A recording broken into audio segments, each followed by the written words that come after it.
On the sidewalk of a gas station, a little girl was carefully wiping down the hood of a luxury car. The millionaire, watching from the window, thought about telling her to stop until he heard the song she was softly singing.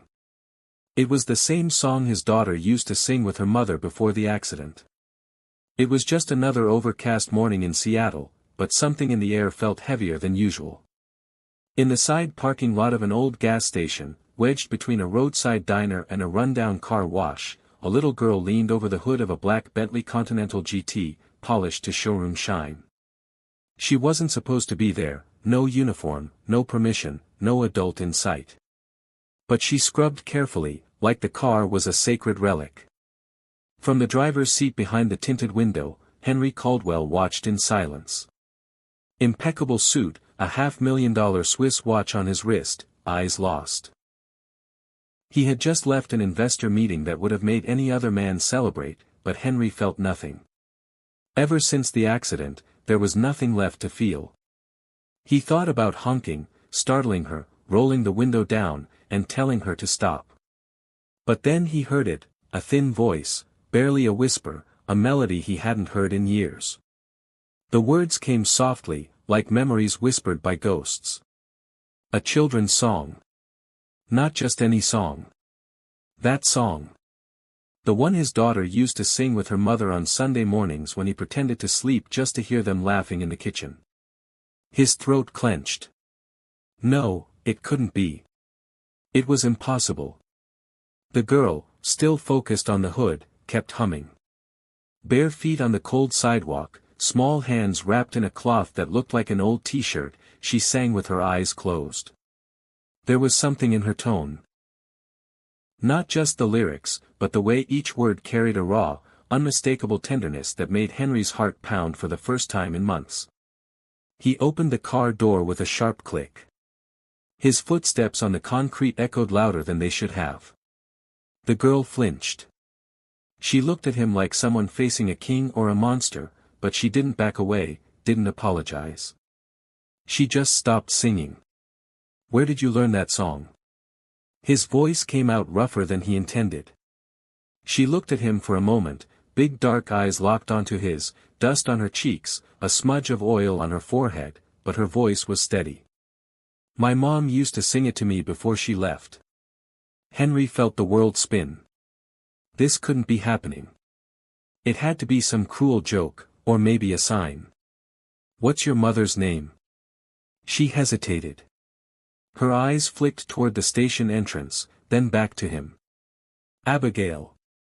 Abigail Moore. And in that moment, everything collapsed. Henry staggered a step backward. The air left his lungs. This wasn't real. Abigail Moore, the same name carved into the headstone where he buried his wife. But their daughter had died with her, hadn't she? That's what they told him. That's what he had believed all these years. But then he heard that voice. The girl, now with her eyes squeezed shut like she was bracing for the world, began to sing again. The same melody, the same tone. But this time, there was a note of pain that hadn't been there before, as if her voice already knew what it was about to awaken in him. He dropped to his knees, the concrete tearing his tailored pants, but he didn't care.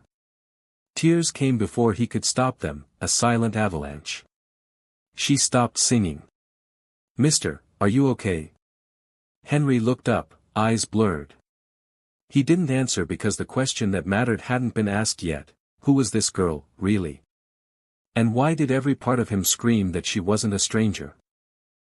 Her name kept echoing in his mind as reality fractured into disconnected pieces.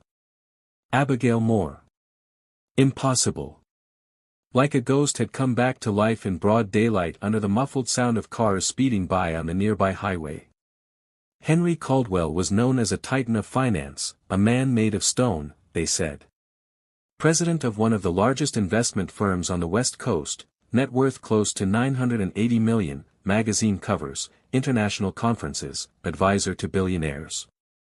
But no one knew this same man spent sleepless nights staring at the ceiling, haunted by the eyes of a daughter he never got to see grow up. Chloe.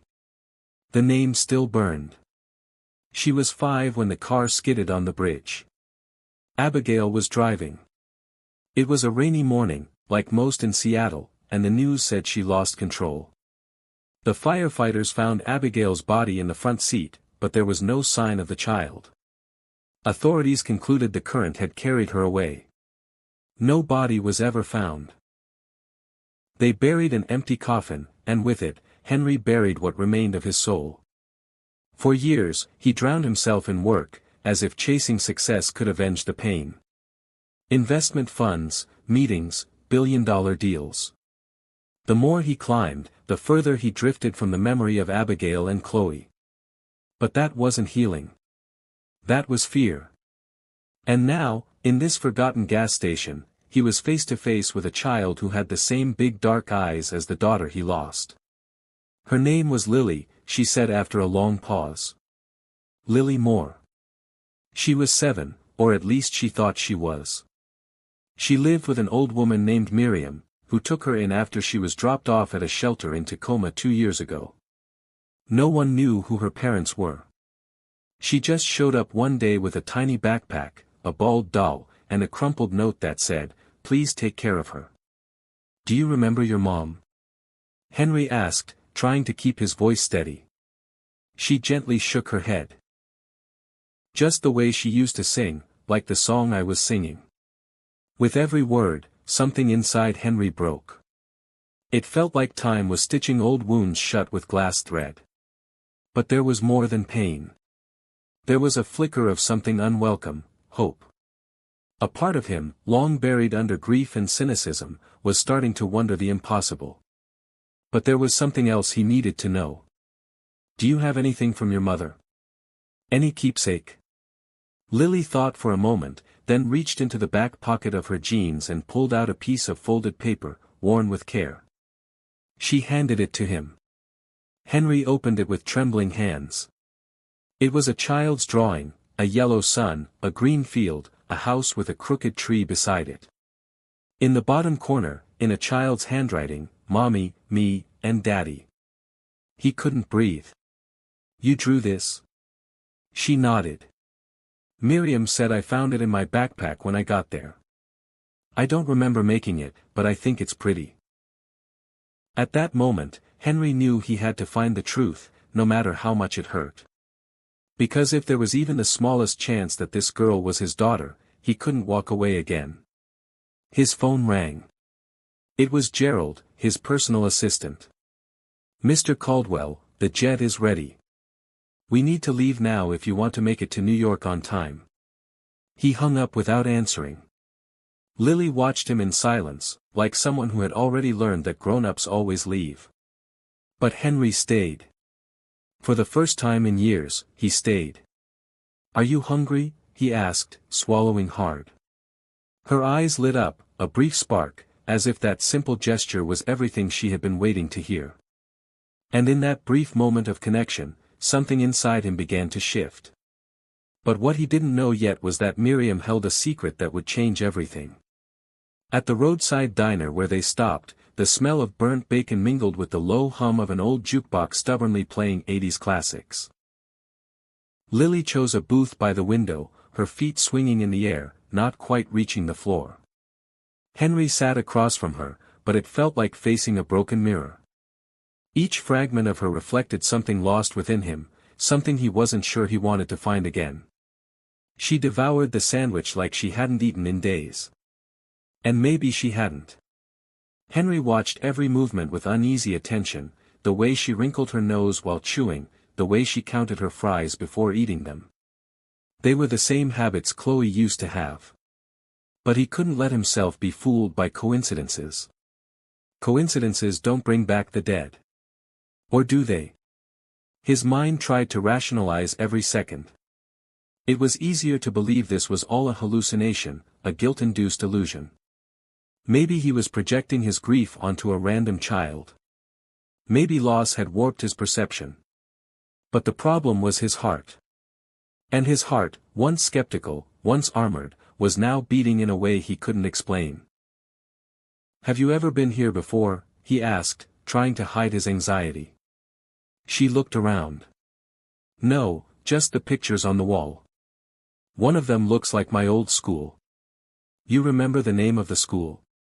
She thought for a moment, eyes drifting off. I think it had something with mountain, like Green Mountain. Henry froze. The preschool Chloe attended before the accident was called Green Mount Academy. And then he heard it, an alarm blaring across the street. Not the kind of sound that would normally draw attention, but in that moment, it felt like a warning, a jarring reminder that time was passing and this could all still be a cruel mistake. He stood up abruptly. I need to make a call. I'll be right back. She nodded shyly and continued eating alone. Outside, Henry leaned against the wall of the diner and dialed Gerald's number. His voice came out sharp, urgent. I need you to find everything you can about a girl named Lily Moore, about 7 years old. She was dropped off at a shelter in Tacoma 2 years ago. Find out who brought her in, under what name, any records. And one more thing, check for any inconsistencies in Abigail's accident report. I need to know if there's any chance Chloe could be alive. Gerald was silent for a few seconds. Mr. Caldwell, is this serious? I've never been more serious. But there was something Henry didn't know, and something Gerald couldn't possibly predict. Because while Henry was on the phone, across the city, a tired-looking woman in a flour-stained apron was sliding an old photo into an envelope. The picture showed Abigail and Chloe together. On the back, in shaky handwriting, "Forgive me." And Miriam, the woman who raised Lily, was holding the envelope with trembling hands. Inside the diner, Lily stared out the window, waiting for Henry to return. Her eyes held no fear, just a strange calm, like someone who, for the first time, sensed that something important was about to happen. Henry hung up the phone and returned to the table. He sat in silence. She looked at him with a faint smile. Are you going to take me somewhere? He hesitated. Maybe, if you want to go. But I don't know you. He took a deep breath. That's true, but the ache in my chest says otherwise. To be honest, I don't really know myself either.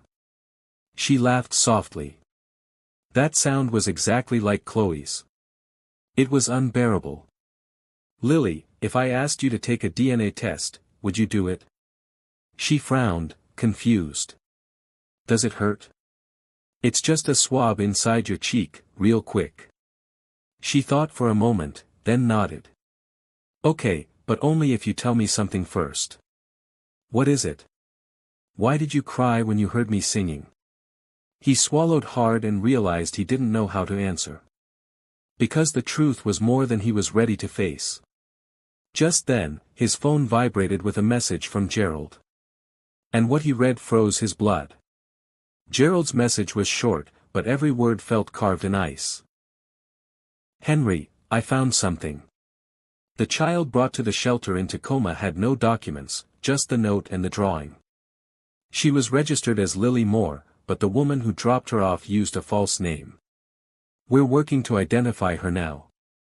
Also, there are inconsistencies in Abigail's autopsy. I'm sending everything to your email. Henry felt his fingers go numb.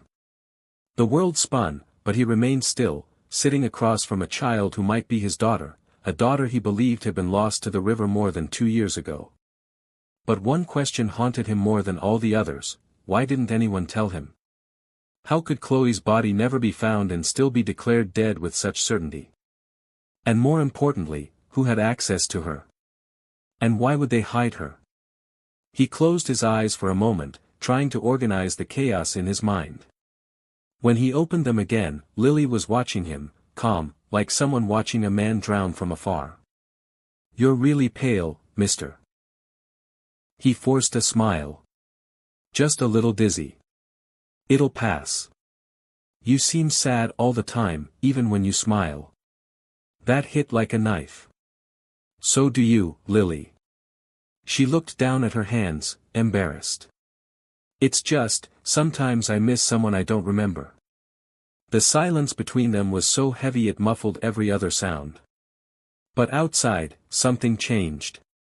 A black car with tinted windows pulled into the far corner of the gas station.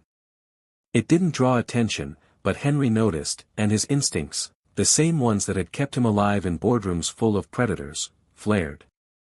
"Lily, finish your juice. We're leaving in 5 minutes." "Okay," she nodded, unaware of the urgency.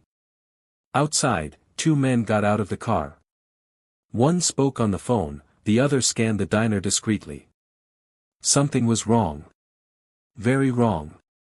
Henry placed cash on the table and took Lily by the hand, trying to stay calm. "Change of plans. We're heading to the car now." She didn't resist but asked in a quiet voice, "Are we running away?" "Not yet, but maybe soon." They crossed the parking lot quickly, and Henry buckled her into the passenger seat with trembling hands. Before he could get in on his side, he looked back and saw one of the men walking toward them fast. He started the engine and pulled out in the Bentley before the man could get close enough to see their faces. The open road ahead gave him a breath of relief, but adrenaline was making his breathing shallow and fast. Lily stared out the window, her face serious. Who were those men? Henry took a long time to answer. "I don't know yet, but I will." His mind was racing with possibilities. If someone had hidden Chloe and left her at a shelter, there were motives involved. Maybe blackmail, maybe something worse. What if the woman who left her was Miriam? Or worse, someone paid by Miriam. But then he remembered the envelope, the photo, the words, "Forgive me." He needed to find her. He needed answers, and fast. "Lily, do you have Miriam's phone number?" She shook her head. "But I know the way to her house. It's near a church, the one with the bell that rings 3 times in the afternoon." Henry gripped the steering wheel tightly. It wasn't much, but it was all they had.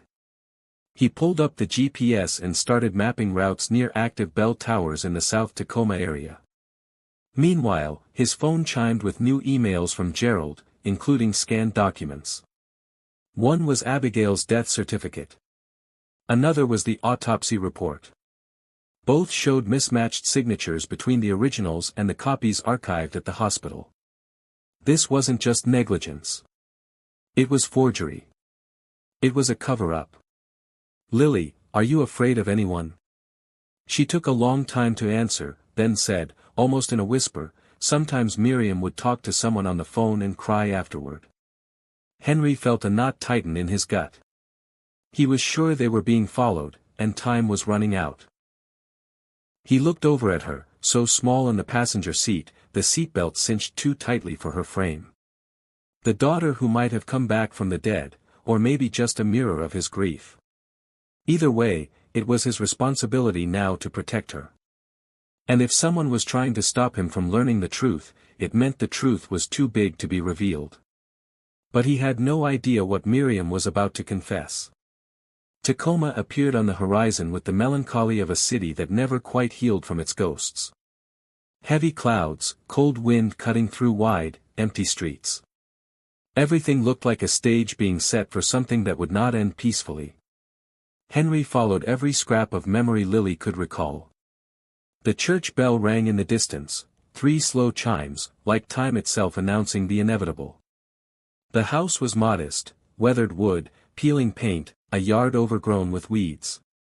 Miriam lived there alone, at least that's what the records showed. When Lily pointed and said, "That's the one," Henry felt his pulse pound like a war drum in his head. "Wait in the car," he said, opening the door. "Are you going to yell at her?" she asked, eyes wide. He hesitated. "No, I just need answers."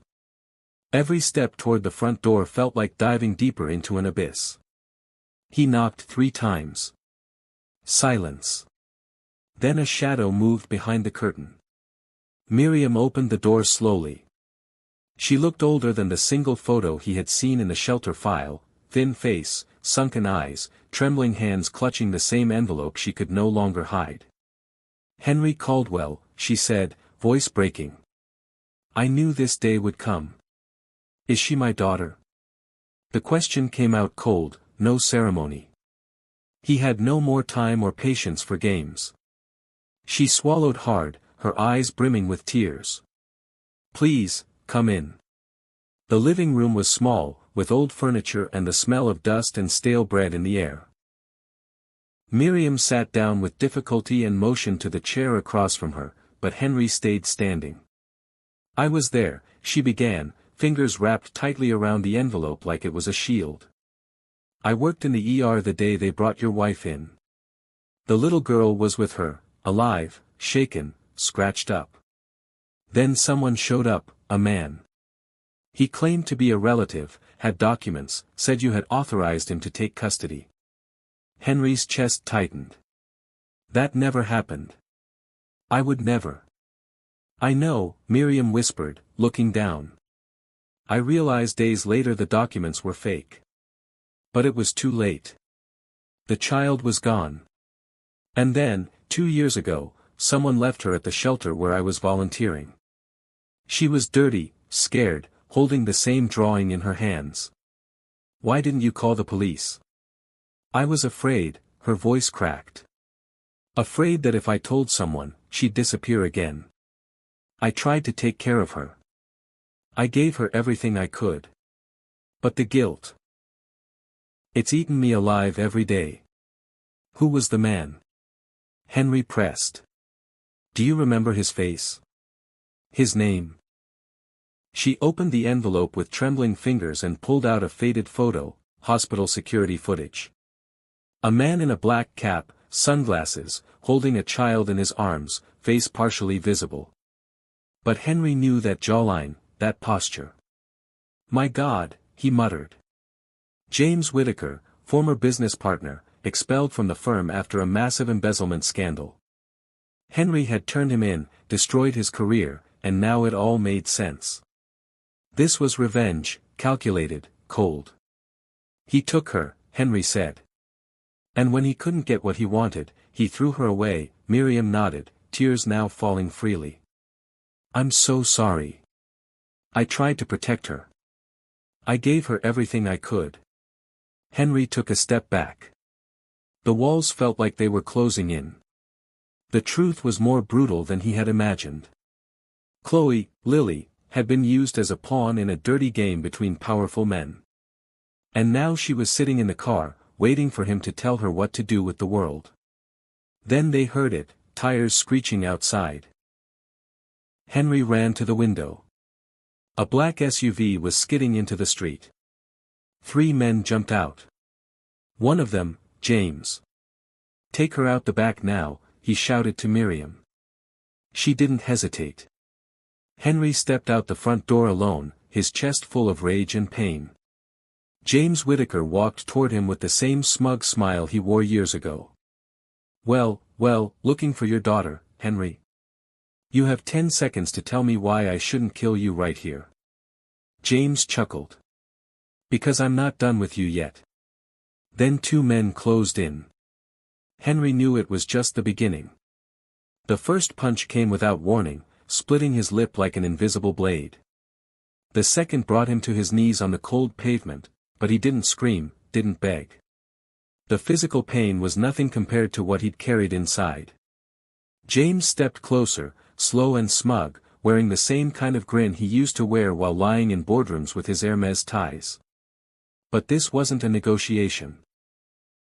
There were no contracts here, only blood on the asphalt and the return of an old hatred. "You were always too arrogant, Henry," James whispered, crouching so only Henry could hear. "You thought you could destroy me and move on like you were untouchable. But now I've destroyed you." Henry spit on the ground, the taste of blood and humiliation thick in his mouth. "You kidnapped a child, used a life just to settle a score. That's not justice. That's cowardice." James grinned wider. "It wasn't just revenge. It was proof that there's no such thing as justice in your world, only winners and survivors." The men dragged Henry toward the car. He fought, but his body was failing. Every movement burned. The Bentley was only a few yards away, but it might as well have been miles.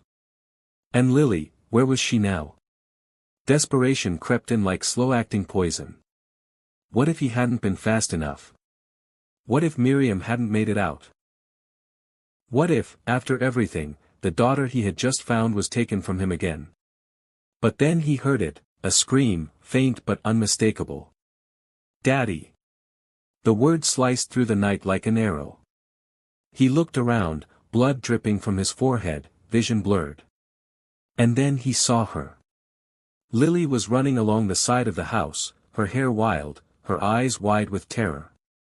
Behind her, one of the thugs, a brute in a gray jacket, charged forward like a predator unleashed. "No!" Henry shouted, trying to stand. James kicked him back down, hard in the chest. "You've already lost. Accept it." But Henry didn't. Fueled by something primal, he rolled sideways, kicked one of the men in the shin, making him stumble. He used the split second to get halfway up and grabbed a loose stone from the ground, hurling it at the other man's face. It wasn't strength. It was desperation. And for a moment, it worked. Lily ran into his arms, tears streaming, her whole body trembling. "Daddy, he was going to take me." Henry held her tight, shielding her with his body, bloodied, beaten, but unyielding. Then the cold touch of a gun barrel pressed to the back of his neck. "Game over," James said, his voice still cold. And in that moment, a siren pierced the night. Red and blue lights flooded the street. A neighbor, alarmed by the chaos, had called the police. James' men hesitated. One ran. Another tried to hide, but James didn't. He stood still, the gun still in his hand, eyes locked on Henry with the expression of a man who'd lost everything again. "This isn't over," he muttered, dropping the gun and raising his hands. The officers surrounded him, cuffing him with no gentleness. One helped Henry to his feet, another knelt beside Lily, trying to calm her down. But the damage was done. Henry was taken away by ambulance, Lily in a separate car, escorted by a social worker. They wouldn't let them be together, standard procedure, they said. They had to verify the relationship, ensure safety. And just like that, he lost Chloe again. At the hospital, lying under cold fluorescent lights, ribs bruised and soul shattered, Henry stared at the ceiling, just like in the old days. But this time, something was different. Lily's image, her dirt-streaked face, her eyes full of unspoken questions, haunted him. A nurse entered, carrying a sealed envelope. "This came for you from someone named Gerald." He opened it with bandaged hands. Inside was the DNA test result, probability of paternity, 99.999%. The tears came without permission, but they didn't bring relief because the document only confirmed what he already knew, and also what he feared most, that he had failed again. And maybe this time, with no way to fix it. 2 days passed. At the hospital, Henry spent the hours staring at the door, hoping it would open, hoping Lily would run in like a child coming home from a nightmare. But nothing happened. The system had its rules, its slowness, its cold bureaucratic pace. And Lily was now a case under state review. But then, on the afternoon of the third day, she arrived, not alone. She was with a social worker named Claire, a woman with steady eyes and careful movements. Lily entered shyly, clutching a blue notebook to her chest. "You have 10 minutes, Claire said. No physical contact, no promises. Custody is still under judicial review." Henry nodded slightly. He didn't care about the conditions. He just wanted to see her again. Lily walked slowly, eyes focused on the bandages on his face. She stopped beside the bed. "Hi." Henry smiled, a smile full of sadness. "Hi, Lily. You feeling better?" "A little. Every time I see you, I feel a little more whole." She looked down, fiddling with the notebook's corner. There was so much silence between them, and yet everything had been said. "They asked if I wanted to go live in another house," she whispered. Henry held his breath. And what did you say? She looked into his eyes, and for the first time, there was something new there, a decision, a small, unshakable courage. I said I wanted to stay with you. It was like being hugged all the way to the bone. Lily, he whispered, his throat tightening. But they said you're not really my dad because you didn't raise me. He nodded slowly. They're right. I wasn't there when I should have been. I wasn't there when you fell or when you were scared at night. I failed. But if they let me, I want to learn how to be now. She bit her lower lip, wrestling with something inside. Then she held out the notebook. I drew you. Want to see? He took the notebook with trembling hands and opened it. The first drawing showed him and her in a park, holding hands. A dog stood beside them, even though they'd never talked about dogs. But in that childish sketch, there was something he'd never found in any stock market win or $1 million contract: belonging. I was never any good at drawing, he said. You're good at hugging, she replied. Silence returned, but this time it was sweet, like the sound of something slowly being rebuilt. Claire glanced discreetly at her watch but didn't interrupt. She saw something that couldn't be ignored: two strangers trying to become family carefully, like handling broken glass. Lily, would you let me try to be what you need, even if I make mistakes? She hesitated, then smiled. I think you're already trying. That's more than I had before. Henry held the notebook to his chest like it was treasure, because in that moment, it was. Claire stepped forward. Time's up, Lily. She nodded. But before leaving, she turned back to him. When we have a house, can we get a dog? Henry laughed for the first time in months, a real laugh, from deep inside. I promise we'll figure that out together. She walked out with Claire, and he was alone again. But this time, he had something new: hope. Because in the end, it wasn't about DNA or legal documents. It was about the choice you make every single day to show up, to try, to love, even if you're afraid. And Henry was finally ready for that. But what he didn't know yet was that the court was divided, and someone very powerful was working to keep them apart. The county courtroom was cold and impersonal. Dark wood panels did little to warm the air or the tension. The judge, a gray-haired woman with an expression hardened by time, sat high above them all, like a goddess deciding the fate of mortals locked in conflict. Henry sat in a charcoal gray suit, unshaven but steady-eyed. Next to him, his attorney, a renowned family law expert with a reputation for being ruthless in court. Across the room, the child services attorney read through her reports like a coroner, clinical, cold, emotionless. Lily wasn't in the courtroom that day. It was part of the strategy to spare her from more trauma. But everything spoken there, every word recorded in the court transcript, would determine whether or not Henry could be officially recognized as her father, despite the DNA, despite the story, despite everything they had been through together.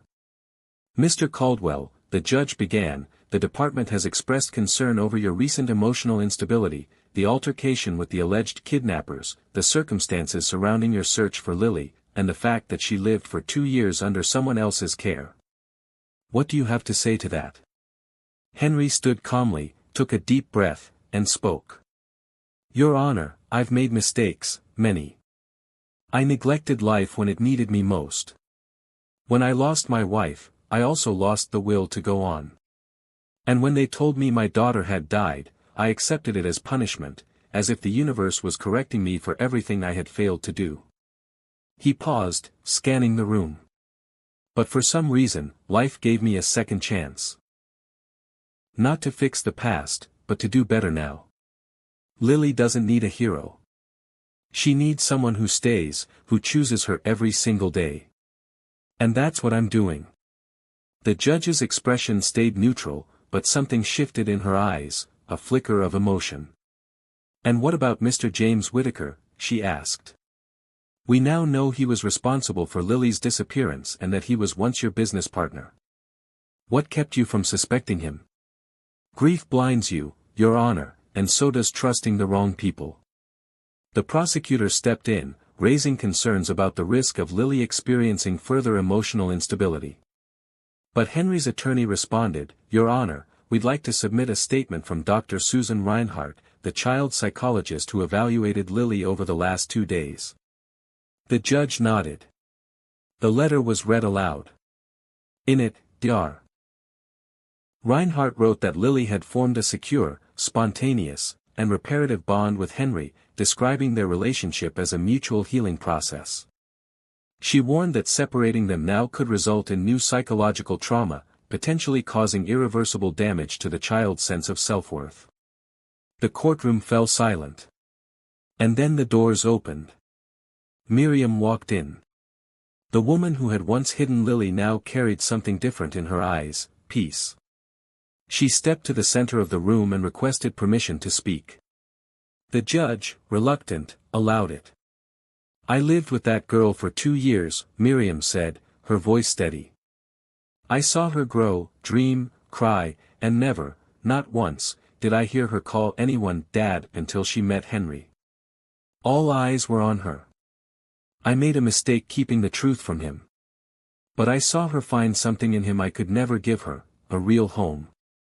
She chose him, and sometimes we have to respect a child's choice because they see things we adults try to ignore." The judge took a deep breath, then declared, "A decision will be issued in 48 hours. Court is adjourned." Outside, Henry found Lily in the courtyard, drawing on the pavement with crayons. She looked at him like she already knew everything without hearing a single word. "Is it going to be okay?" she asked. He knelt down, ignoring the pain in his ribs. "We already are okay. Now we're just waiting for the paperwork to catch up."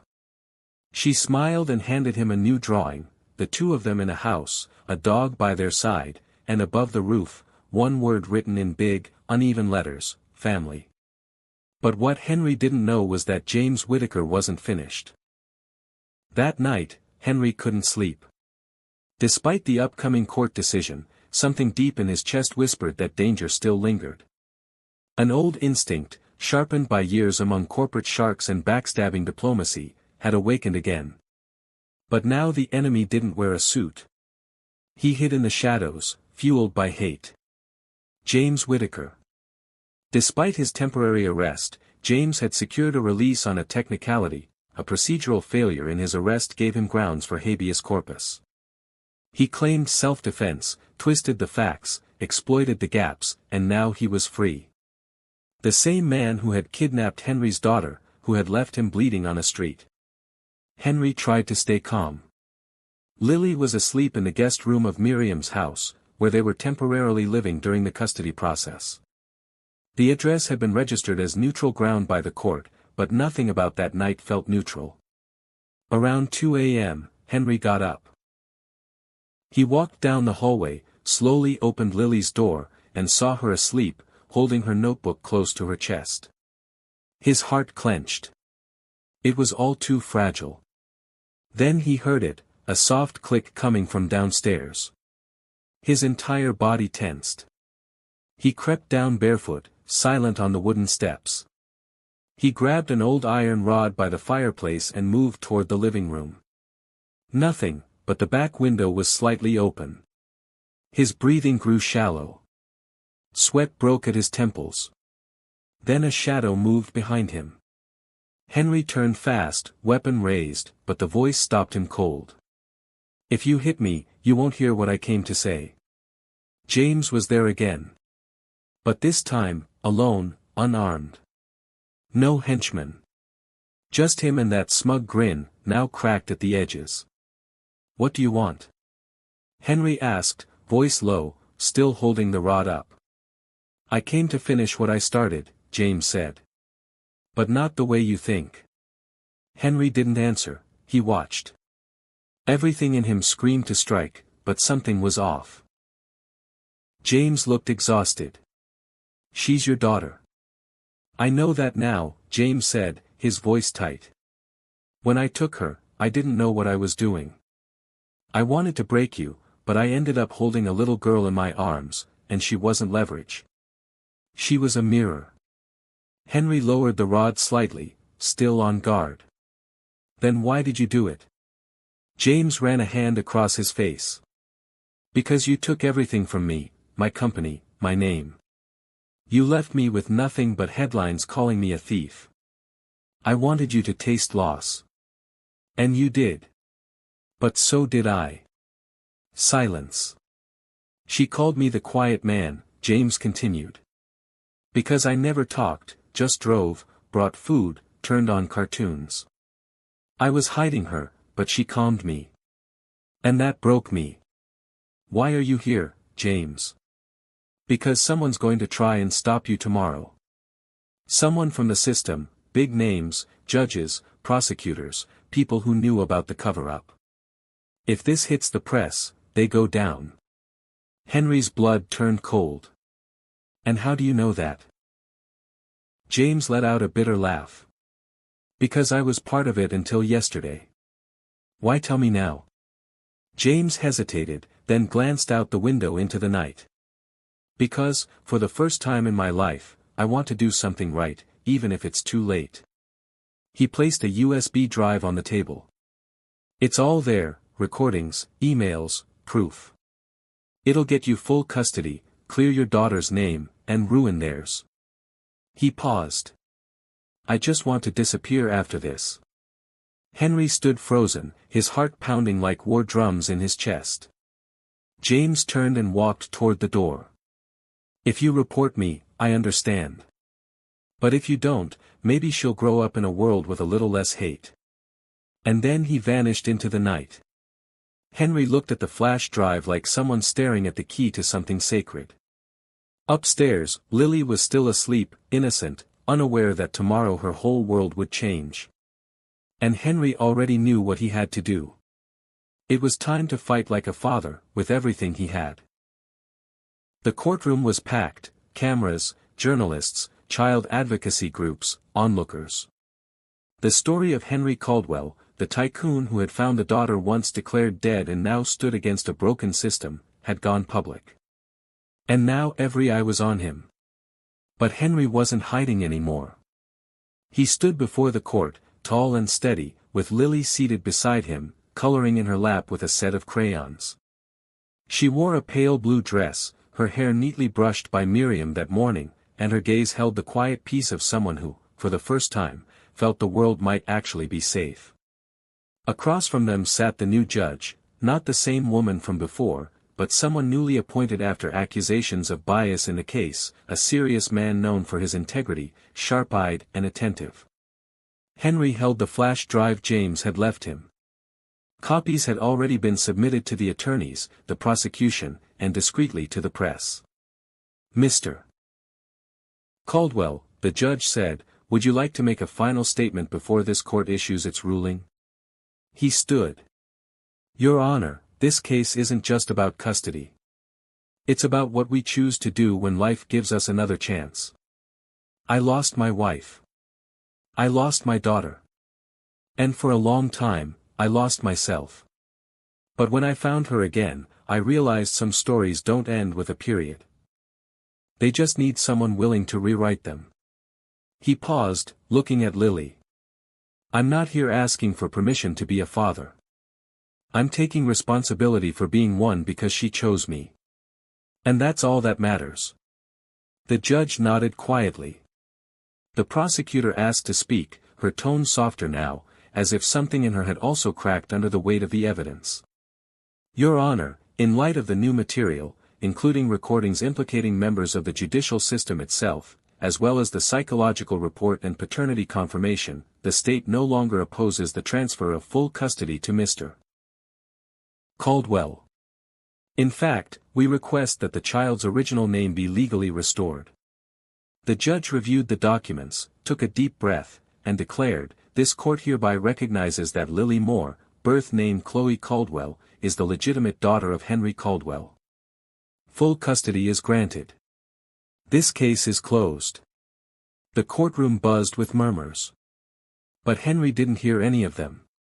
All he heard was the scrape of the chair beside him as Lily threw her arms around him tightly, like someone who finally understood what it meant to no longer run.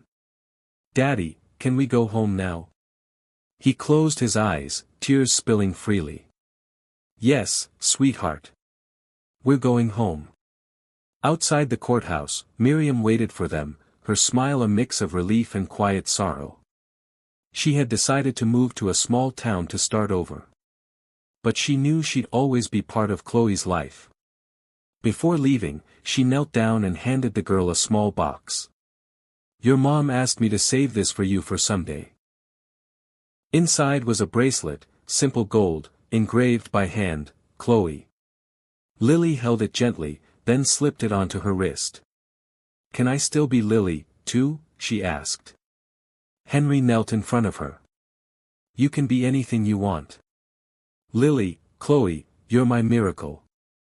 Days later, they were home, a new house built just for the two of them. In the backyard, a golden retriever puppy chased toys across the grass. His collar read, Sully, her idea.